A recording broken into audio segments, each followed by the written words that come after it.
C'est parti.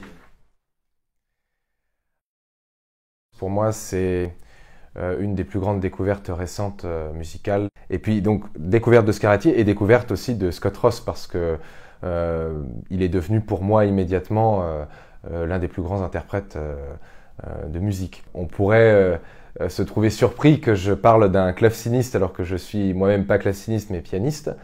Mais il se trouve que pour moi l'instrument vraiment quand on est en face d'un interprète pareil n'a que très très peu d'importance parce que le message musical est transmis avec une passion et une énergie absolument démente et qu'on voit très rarement chez les interprètes. Le film, c'est le film de Foreman, un des premiers films que j'ai vu qui est relatif à la musique dite classique. Je crois que c'est mon père qui m'a branché là-dessus à un moment où il sentait que je manifestais de l'intérêt pour Mozart, pour Bach. Pour moi, ça a été un tournant dans ma vie de voir ce film, oui, un grand tournant. J'ai un ami, en fait je vais piquer la phrase de mon ami Martin Mirabel qui vient de sortir un livre sur Scarlatti.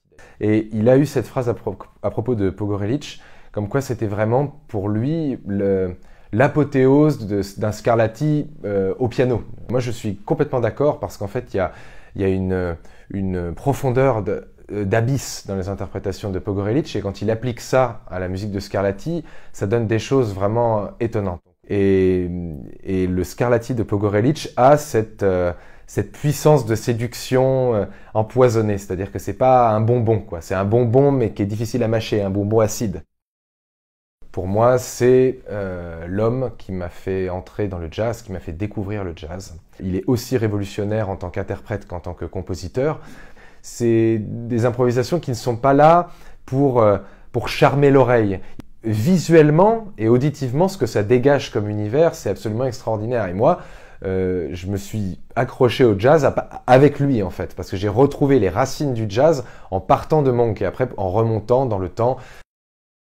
Scott Ross a eu des propos très violents à l'égard de Gould, à l'égard des interprétations de Gould. Et je le rejoins assez sur certains points, Ross. Mais je pense qu'il fait erreur en réduisant Gould à ses interprétations. Parce que la véritable découverte que j'ai eue avec Gould, c'est vraiment de découvrir le penseur qu'il y a. C'est pas simplement un interprète, c'est quelqu'un qui peut permettre aux musiciens, aux pianistes en particulier, mais aux musiciens en général, de vraiment voir plus large. C'est quelqu'un qui a une vraie pensée construite. Et je suis un peu gêné quand on l'utilise un peu comme une légende, comme une statue. Alors celui-là, je m'y attendais un peu, bizarrement. Je ne peux pas m'empêcher de penser à mon père avec cette pochette, parce que c'est vraiment lui qui m'a fait écouter Pink Floyd. C'est tellement un fan de la première heure que voilà, forcément, il m'a transmis aussi la passion qu'il avait pour ce groupe.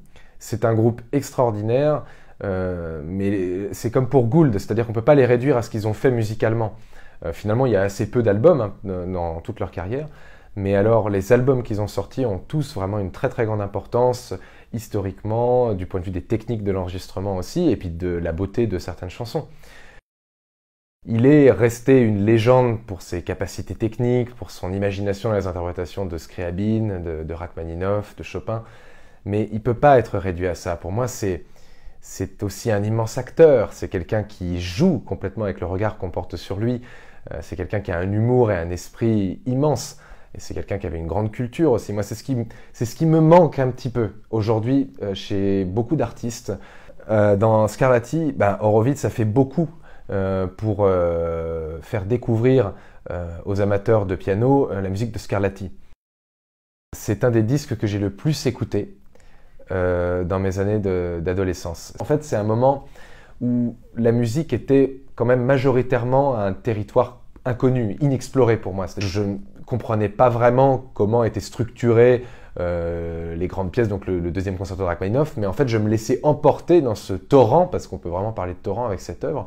C'est rare d'avoir une œuvre qui nous tient comme ça, absolument du premier accord jusqu'au dernier, et comme dans un seul souffle, comme s'il n'y avait qu'un seul thème et qu'une seule chose finalement, pendant une demi-heure, hein, et qu'il n'y a jamais aucune relâche. Il y a un degré d'inspiration dans cette pièce qui est incroyable, et en fait Kissin le rend extraordinairement bien.